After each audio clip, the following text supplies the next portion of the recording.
Hay otro concepto también que es el modelo de elevación digital del terreno, o DEM, como se conoce por sus siglas en inglés, ¿verdad? Entonces, tenemos un archivo raster o información digital donde la celda unitaria es el tamaño de píxel, ¿verdad? Que va a ser definido por una longitud. Y vamos a tener métodos indirectos o directos para generarlos. ¿Cuáles son los directos? Tal vez ir a sacar una posición altimétrica, un punto GPS o generar topografía.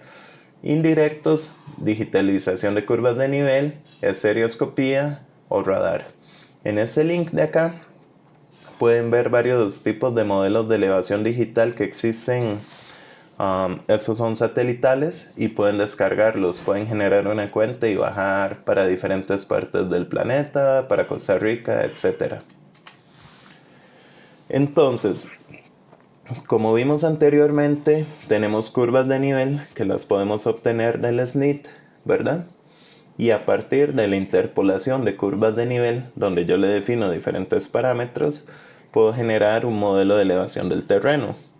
Con el modelo de elevación del terreno tenemos un valor de elevación para cada uno de los píxeles del mapa. Yo definí el tamaño del píxel en ese proceso, ¿verdad? Y a partir de eso puedo generar un modelo de sombras. Un modelo de sombras me permite ver tal vez más claramente la estructura geológica o algunos alineamientos más fuertes, pero la información que tiene el píxel es relacionada con iluminación, con la posición del sol que previamente definí. O sea, eso no nos da elevación. S nos da información de elevación para cada píxel y S nos da información de elevación para cada curva de nivel. Un concepto importante que hay que tener claro es la diferencia entre modelos de superficie y modelos del terreno.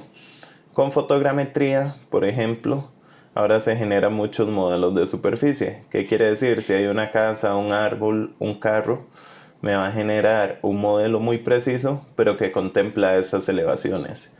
Y muchas veces en geología no nos interesa, ¿verdad? Esos modelos de superficie, sino más bien el modelo del terreno, que ahí ya podemos usar datos de fotogrametría, filtrarlos de cierta manera y generar un modelo del terreno o realizar las correcciones del caso por altura de vegetación, etc. Fotogrametría es una técnica muy común hoy en día que el uso de drones ha facilitado mucho. ¿Y en qué consiste? En sacar múltiples fotos de diferentes ángulos, ¿verdad? Y después, utilizando una computadora, se puede interpolar un modelo de elevación del terreno. ¿Por qué? Porque el traslape de las fotos y la iluminación permite generar, por así decirlo, un tipo de vista estereoscópica que nos permite reconstruir el relieve. Algo súper importante con lo que vamos a lidiar en todo el curso de geología de campo es las escalas de trabajo, ¿verdad? Hoy en día se tiene la creencia popular de que la información digital no tiene escala. Y de cierta manera es cierto, ¿verdad? Yo puedo agarrar un mapa 1/200.000 y hacerle zoom y imprimirlo a escala 1.000, 1:1 si quiero, ¿verdad? Entonces de cierto modo no tiene escala. Lo que sí hay que tener mucho cuidado cuando usamos un GIS que permite mezclar información de diferentes escalas, ¿verdad? Es tener en cuenta el objetivo del mapa que estamos generando, ¿verdad? Si es un mapa regional, podríamos trabajarlo a escalas 1/50.000, 1/25.000, 1/200.000, digamos si es muy regional, ¿verdad? Pero tenemos que conocer estos conceptos, la inseguridad gráfica y la tolerancia. La inseguridad gráfica es la representación mínima a cierta escala, ¿verdad? Entonces, acá está un cuadro donde hay diferentes escalas y el valor de inseguridad gráfica, o sea, lo menos que podría ser posible dibujar a esa escala. Digamos, en 1/10.000, por ejemplo, 1 metro.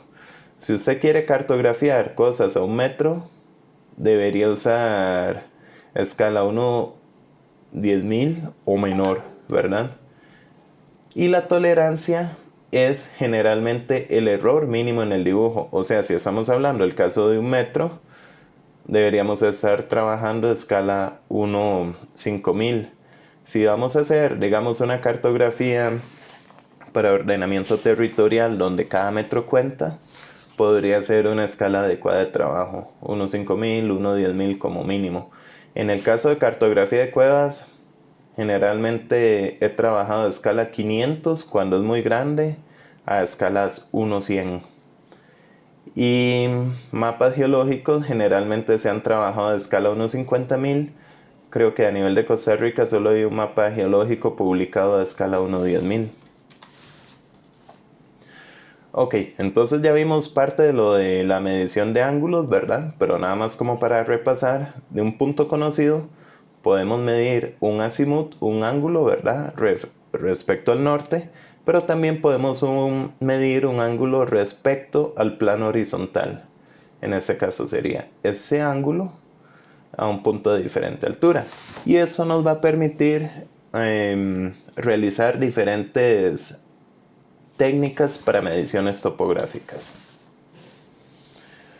Para medir la distancia hay diferentes métodos. Podemos utilizar pasos. Cada uno debe conocer un aproximado de cuánto es 1 metro o qué tan largo es su paso, ¿verdad? Un aprox. Cintas métricas, nivel, intersecciones, por ejemplo, un punto conocido, una distancia conocida y 2 ángulos, ¿verdad? Un distanciómetro láser, que es como este, o una estación total. O con los niveles, ¿verdad? Que teníamos la mira vertical y podemos calcular las diferencias de altura.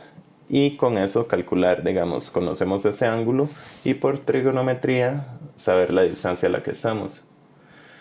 También tenemos diferentes técnicas para medir, digamos, altura o diferencias de elevación, ¿verdad? Con un nivel óptico podemos tener una escala K, donde tenemos una altura sobre el nivel del suelo, y otra escala K que nos permite calcular otra altura, en ese caso H2, referidos a ese punto, ¿verdad?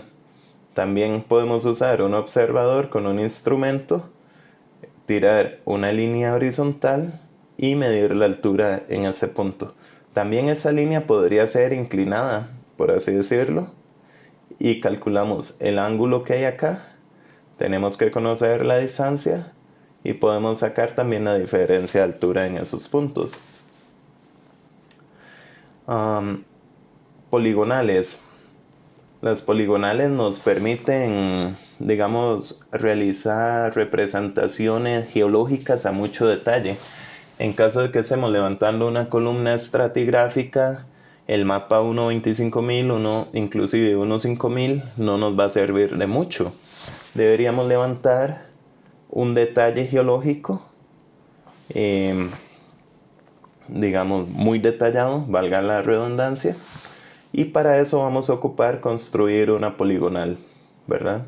Entonces, en este caso es una poligonal de 5 estaciones que utiliza técnicas radiales, es decir, de acá de la estación A tira un punto a 1, a 2, a 3, ¿verdad? Con azimut, distancias conocidas, y permite inclinación y permite saber puntos X, Y, Z de cada uno de esos puntos.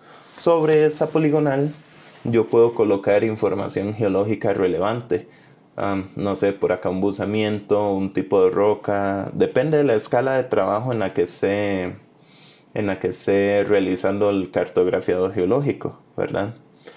Hay una poligonal, digamos, controlada con error de cierre. En ese caso deberíamos saber la coordenada del punto de inicio y punto de final, y podríamos ver cuál es el error que tenemos acá. O una poligonal cerrada nos permite conocer el error, ¿verdad? Porque si empezamos acá, hacemos esto y llegamos al punto de inicio, pero no nos cierra, acá podemos conocer el error. ¿Qué tanto error tuvimos en el levantamiento de esas poligonales?